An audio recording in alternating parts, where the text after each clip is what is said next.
आउज़ुबिल्लाहिमिनश्शैतानिर्रजीम बिस्मिल्लाहिर्रहमानिर्रहीम। आप लोग देख रहे हैं मेरा यूट्यूब चैनल बायोलॉजिक ब्रेकडाउन।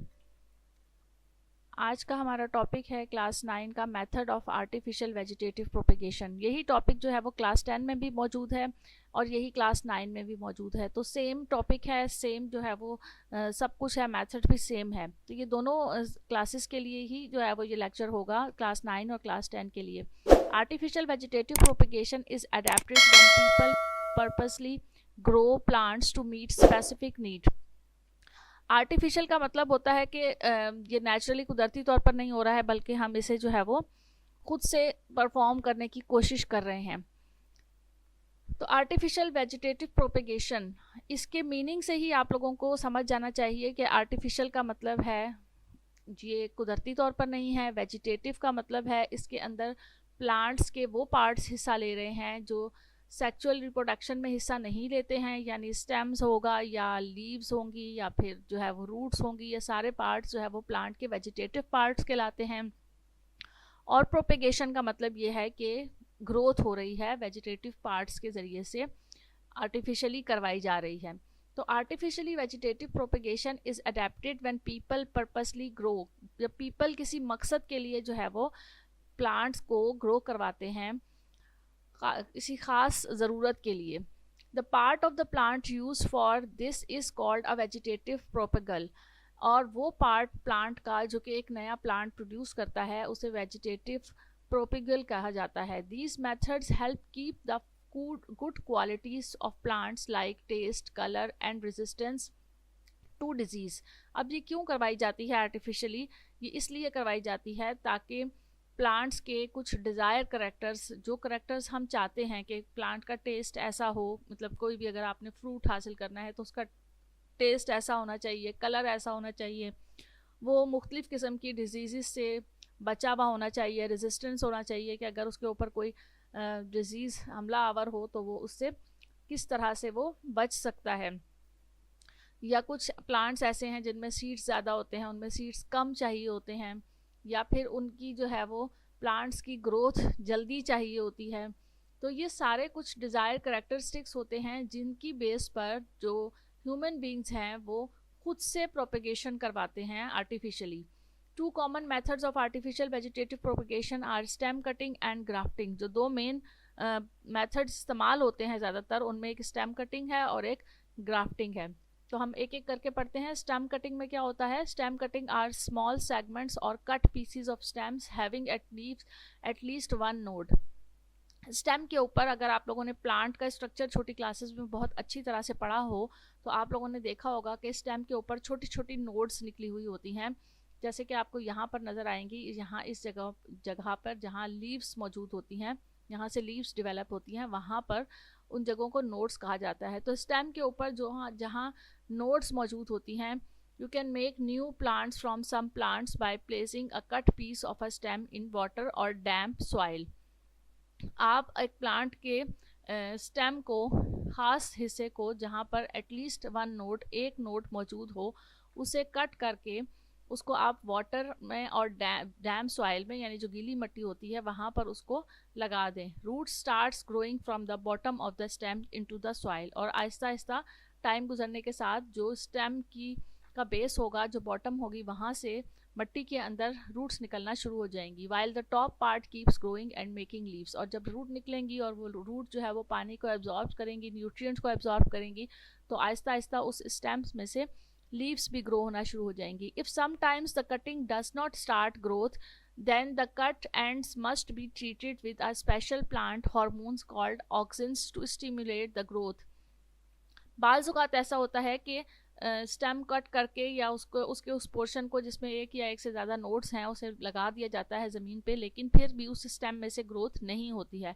तो अगर इस तरह की कोई सिचुएशन हो तो उस टाइम पर ख़ास किस्म की एक ट्रीटमेंट दी जाती है, और उस ट्रीटमेंट में हार्मोन्स, प्लांट हार्मोन्स जो है, उनके स्पेशल प्लांट हार्मोन जो होते हैं उनकी ग्रोथ को इन्हेंस किया जाता है, स्टिमुलेट किया जाता है एक ख़ास हार्मोन के ज़रिए, ऑक्सिन के ज़रिए से, जो कि ग्रोथ हार्मोन होता है। Sometimes it requires to cover the top part of the cutting with plastic और glass jar to reduce water loss. और बाज़ औक़ात ऐसा होता है, ये डिफरेंट सिचुएशंस होती हैं कि अगर ग्रोथ नहीं हो रही होती है तो देखा जाता है कि क्या वजह है कि ग्रोथ नहीं हो पा रही है उस स्टेम की।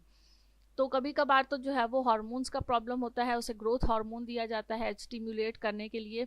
और कभी कभार ऐसा होता है कि उसकी जो टॉप पार्ट होता है स्टेम का, उसे किसी प्लास्टिक की बॉडी से कवर कर दिया जाता है ताकि उसके अंदर से जो वाटर लॉस हो रहा है बहुत ज़्यादा, क्योंकि उसकी जो जो रूट्स होती हैं वो बहुत ज़्यादा छोटी छोटी होती हैं उस टाइम पर, उनमें इतनी एबिलिटी नहीं होती है कि वो बहुत ज़्यादा पानी एब्जॉर्ब कर सकें। तो जो पानी वो एब्जॉर्ब करते हैं वो सारा का सारा जो है वो ट्रांसपायरेशन में रिड्यूस हो जाता है। तो उसको बचाने के लिए, और उसकी वजह से फिर नई लीव्स नहीं निकल सकती हैं, तो उसे बचाने के लिए, उसे रिड्यूस करने के लिए उसके ऊपर जो है वो प्लास्टिक से उसे कवर कर दिया जाता है ताकि ट्रांसपायरेशन का प्रोसेस कम हो और वो जो वाटर रूट्स एब्जॉर्ब कर रही हैं उसको वो नया प्लांट ग्रो करने में इस्तेमाल करें। This method is often use to propagate roses, ivy और ग्रेप वाइन्स वगैरह। ये जो अंगूर की बेलें होती हैं, या आप लोगों ने गुलाब के जो पौधे होंगे देखे होंगे, उनकी स्टेम्स वगैरह को इसी तरीके से ग्रो किया जाता है। जो हमारा टॉपिक है इसी का आर्टिफिशियल वेजिटेटिव प्रोपेगेशन का, वो है grafting. This methods involves joining two plants parts together to create a single new plant. ये बहुत इंपॉर्टेंट टॉपिक है, इसे बहुत ज़्यादा जो है वो इस्तेमाल किया जाता है आजकल के ज़माने में। इसे बहुत ज़्यादा इस्तेमाल किया जाता है कि उससे अपने डिज़ायर करेक्टर्स जो है वो हासिल कर सकें। तो इस मेथड में दो प्लांट्स को जो है वो ज्वाइन किया जाता है to create a single new plant, एक नया प्लांट ग्रो करने के लिए, एक नया प्लांट बनाने के लिए। This method is commonly use to reproduce desirable plant varieties like fruit trees or an ornamental plant, and it is a skilled practice often performed by gardeners and farmers। Skill practice इसे इसलिए कहा जाता है कि ये ऐसे trend लोग, जो गार्डनर्स, जो फार्मर्स होते हैं, जो किसान होते हैं, या जो माली वगैरह होते हैं, उनके पास ये ख़ास किस्म की एक महारत होती है, एक टेक्निक होती है जिसके ज़रिए से वो एक प्लांट के स्टेम को कट करके दूसरे प्लांट के ऊपर जो पहले से मिट्टी के अंदर लगा हुआ होता है उसके अंदर को जो है वो लगाते हैं। Two plants parts are involve in grafting. दो प्लांट्स के पार्ट्स इसमें ग्राफ्टिंग में इन्वॉल्व होते हैं, scion and root stock. Second is the upper part of the plant, which includes the desired characteristics such as specific fruits or flower traits। अब जो दो plants हम लगा रहे हैं उसमें से जिस प्लांट को हमने कट करके एक ऐसे प्लांट के ऊपर जिसका एक पूरा रूट सिस्टम डेवलप हुआ है, मिट्टी के अंदर वो प्लांट लगा हुआ है, उसके ऊपर हमने लगा देना है। तो जो ऊपर वाला पार्ट जिसको हम लगा रहे हैं उसे कह रहे हैं, उसे वो कहते हैं सेक्यून कहा जाता है, जिसके अंदर वो सारे डिज़ायर्ड करेक्टरिस्टिक्स होते हैं जो कि हमें चाहिए होते हैं, सच एज स्पेसिफिक फ्रूट्स और फ्लावर। जैसे कि हमें कोई ख़ास किस्म का फ्रूट चाहिए, ख़ास किस्म के फ्लावर्स के ट्रेट्स चाहिए, तो वो सब के सब करेक्टरिस्टिक्स इस सेक्शन वाले हिस्से में मौजूद होते हैं।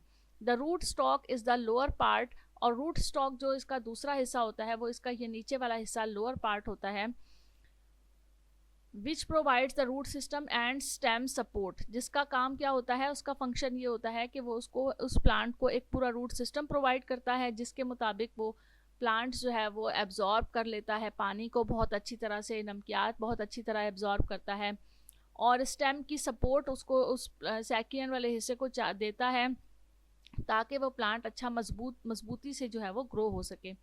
अ skilled gardeners makes precise cuts on both the scion and root stock. अब फिर ये वही बात है कि जो एक ट्रेंड लोग होते हैं जिनको इस चीज़ पे बहुत महारत हासिल होती है, वो इस तरह से जो है वो उस स्टेम के पार्ट को कटिंग करते हैं, सेकियन को और जो रूट स्टॉक होती है उसे, कि वो बहुत ज़्यादा जो है वो प्रिसाइज कटिंग होती है। The cuts are usually made at specific angles to maximum contact between the two parts, और उसका एक ख़ास किस्म के एंगल से उसे कट किया जाता है ताकि वो दोनों पार्ट्स जब आपस में ज्वाइन हो तो वो मैक्सिमम तरीके से ज्वाइन हो सके। The scion is carefully attached और inserted into the root stock, और जिसे सेकियन पार्ट है इसे बहुत एहतियात से उस रूट स्टॉक के साथ इंसर्ट कर दिया जाता है, जैसे आपको यहाँ इस डायग्राम में नज़र आ रहा होगा, और उसको उसके साथ जो है वो उसे टाई कर दिया जाता है।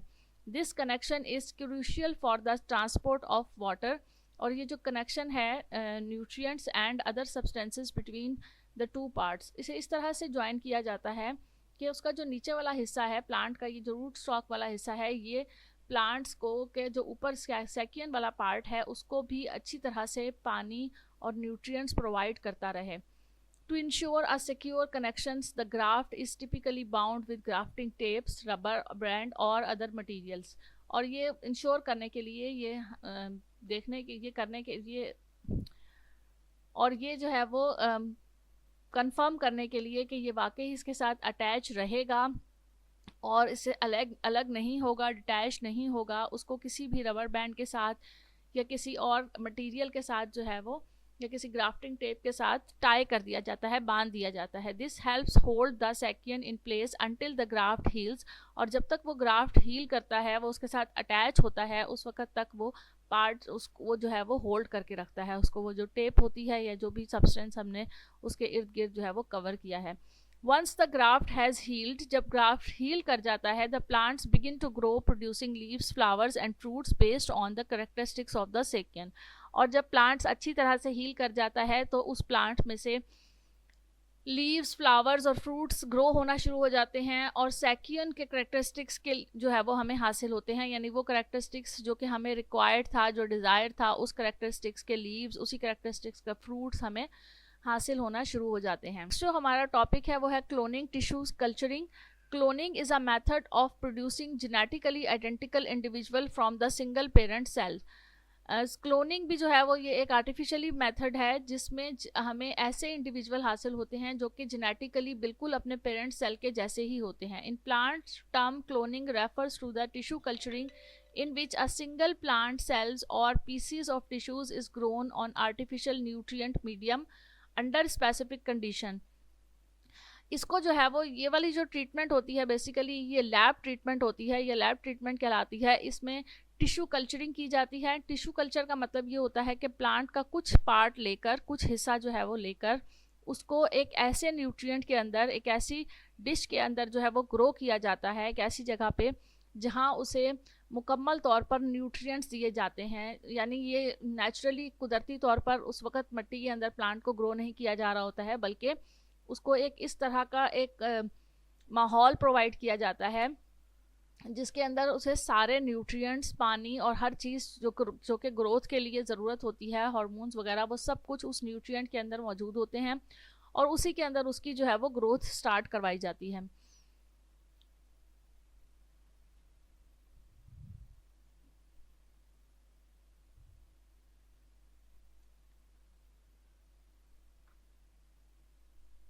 Single plant cell or piece of tissue is grown on artificial nutrient medium under specific condition. जो सिंगल प्लांट सेल होता है या जो टिश्यू लिया जाता है उस प्लांट का, उसे एक आर्टिफिशियल न्यूट्रिएंट मीडियम के अंदर एसेप्टिक कंडीशन में ग्रो करवाया जाता है. एसेप्टिक मीन्स कि वहाँ पर किसी भी किस्म के माइक्रोब्स या किसी भी किस्म के जर्म्स वगैरह मौजूद नहीं होते हैं जो कि उसकी ग्रोथ को रोक सकें. To develop a genetically identical copy clone of the parent plant. और उससे जो है वो एक बिल्कुल क्लोन यानी एक बिल्कुल कॉपी, जैसे फोटो कॉपी होती है, उस तरह का एक पेरेंट प्लांट से एक नया प्लांट उस मीडियम के अंदर ग्रो हो जाता है. This medium of artificial vegetative propagation is also called micro propagation. और इसी मीडियम को जो कि आर्टिफिशियल वेजिटेटिव प्रोपेगेशन के लिए इस्तेमाल किया जा रहा है उसे माइक्रो प्रोपेगेशन भी कहा जाता है. माइक्रो का मतलब होता है बहुत स्मॉल, तो इसे बहुत छोटे से पैमाने के ऊपर, यानी कि बहुत बड़ा कोई फार्म नहीं है, बहुत बड़ी कोई ज़मीन खेत नहीं है, बल्कि वहाँ जहाँ लैब के अंदर बहुत छोटे छोटे से जो है वो मीडियम्स प्रोवाइड किए जाते हैं, उसके अंदर उस टिश्यू को या उस छोटे से सेल को जो है वो ग्रो करवाया जाता है. द फर्स्ट सेल और tiny piece of the parent plant used in tissue culture is called an explant. और जो छोटा सा एक सेल या एक टिश्यू का हिस्सा लिया जाता है उस पार्ट को एक्सप्लांट कहा जाता है. This explant is placed on a special nutrient medium to grow and became an undifferentiated mass of cells known as callus. इस एक्सप्लांट को एक स्पेशल किस्म के न्यूट्रिएंट मीडियम में ग्रो करवाया जाता है और उसकी ग्रोथ इस तरह से होती है कि जो है उसके अंदर माइटोसिस का प्रोसेस होता है और वो डिवीजन का प्रोसेस होता है और वो डिवाइड होते चला जाता है और एक टाइप आता है, एक वक्त आता है कि एक बहुत बड़ा सेल का मैस बन जाता है जिसे कैलस कहा जाता है. The callus is then treated with different substances to make it produce shoots and later roots. और इस कैलस को फिर मुख्तलिफ किस्म के सब्सटेंसेस के साथ ट्रीट करवाया जाता है और फिर उसके बाद उसकी ट्रीटमेंट के बाद उसमें से शूट और रूट्स डेवलप होना शुरू हो जाती हैं. This whole process results in the creation of a young plant called a plantlet, and these plantlets are carefully moved into the soil in their natural surroundings to continue growing. Plantlets basically होता है छोटा सा एक plant है जो कि develop हुआ है इस सारे प्रोसेस से गुजरने के बाद, और अब इस छोटे से प्लांट को बहुत एहतियात से सॉइल यानी मिट्टी के अंदर ग्रो कर दिया जाता है मज़ीद ग्रोइंग के लिए, ताकि वो एक बड़ा प्लांट बन सके. आप इसको इस डायग्रामेटिकली भी जो है वो समझ सकते हैं. ये एक प्लांट का पार्ट है जिसे लिया गया है और उसमें से जो है जिस छोटे से टिश्यू को या जिस छोटे से सेल को लिया गया है उसको वो एक्सप्लेंट कह रहे हैं. इस एक्सप्लेंट को उन्होंने एक न्यूट्रिएंट मीडियम के अंदर रखा है. न्यूट्रिएंट मीडियम में चूँकि उसको हर तरह के न्यूट्रिएंट्स मिल रहे हैं, वाटर मिल रहा है, उसको हार्मोन्स मिल रहे हैं, तो वो ग्रो करना शुरू कर देता है. उसमें डिवीज़न शुरू हो जाती है और डिवीज़न के बाद एक मैस डेवलप हो जाता है जिसे कैलस कहा जाता है.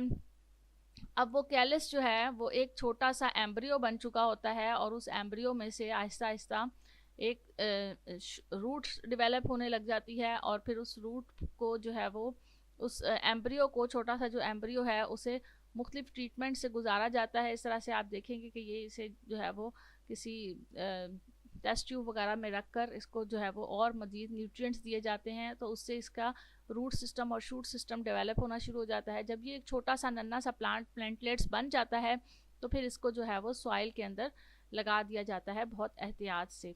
तो ये हमारे टॉपिक थे आर्टिफिशियल वेजिटेटिव प्रोपेगेशन के, और ये बहुत इंपॉर्टेंट टॉपिक हैं as exam point of view के लिहाज से. क्लोनिंग, टिश्यू कल्चरिंग तो आजकल के ज़माने में बहुत ज़्यादा इन है, इसलिए इसके बारे में अमूमन पूछा जाता है पेपर में. इसकी टर्मिनोलॉजीज़ के बारे में भी पूछा जाता है कि एक्सप्लेंट क्या है, कैलस क्या है, ये जो है वो मतलब इनके बारे में इनकी डेफिनेशंस भी पूछी जा सकती है और इससे रिलेटेड कुछ कंसेप्चुअल क्वेश्चन भी पूछे जा सकते हैं. माइक्रो प्रोपिगेशन की डेफिनेशन पूछी जाती है, टिश्यू कल्चरिंग की डेफिनेशन पूछी जाती है, या टिश्यू कल्चरिंग का मेथड पूछ लिया जाता है कि ये किस मेथड के ज़रिए से होता है.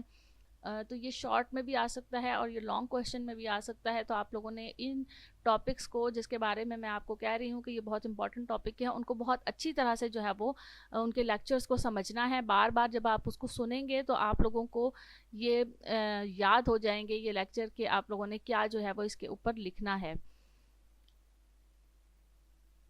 तो हमारी जो नेक्स्ट टॉपिक होगा, वो नेक्स्ट टॉपिक जो है वो हमारा है सेक्सुअल रिप्रोडक्शन. वो भी बहुत इंपॉर्टेंट टॉपिक है, तो साथ रहिएगा. बहुत जल्द जो है वो सेक्सुअल रिप्रोडक्शन के ऊपर मैं आप लोगों को वीडियो डाल दूंगी. आप लोग जो है वो इसको बहुत गौर से सुनिएगा, ये पेपर में ज़रूर आता है टॉपिक. तो नेक्स्ट टाइम इसी यूट्यूब चैनल पर हम मिलेंगे बायोलॉजी ब्रेकडाउन पर. Thank you so much. अल्लाह हाफिज़.